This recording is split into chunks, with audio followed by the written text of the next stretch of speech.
Day 305 of the Daily Stoic. You were born good. Quote, the human being is born with an inclination towards virtue. Musonius Rufus, Lectures 2.7.1-2. The notion of original sin has weighed down humankind for centuries. In reality, we're made to help each other and to be good to each other. We wouldn't have survived as a species otherwise. There's hardly an idea in Stoic philosophy that wouldn't be immediately agreeable to a child or that doesn't jibe with common sense. The ideas within it go to the core of who we are and what we know to be true. The only things they conflict with are the various inventions of society, which usually serve some selfish interest more than they benefit the common good. You were born good.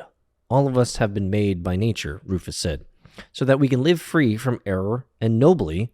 Not that one can and another can't, but all. You are born with an attraction to virtue and self-mastery. If you've gotten far from that, it's not out of some inborn corruption, but from a nurturing of the wrong things and the wrong ideas. As Seneca pointed out, philosophy is a tool to strip it all away and get back to our true nature.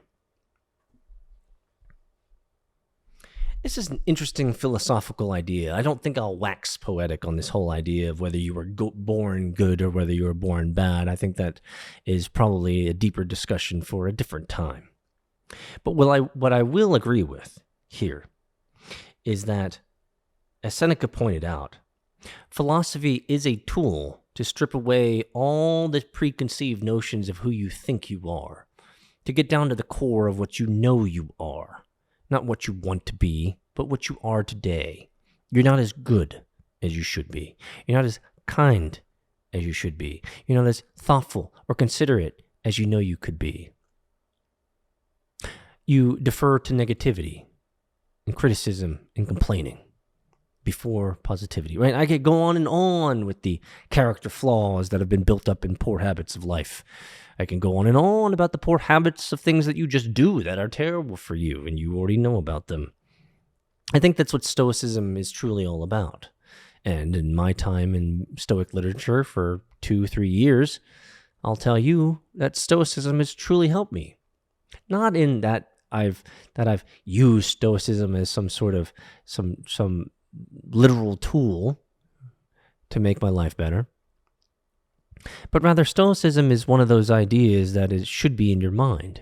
And when it's in your mind, readily accessible, and you've trained your mind to think on these things like virtue, being a good person, not getting upset about things you can't control, these things help you in the moments where they matter.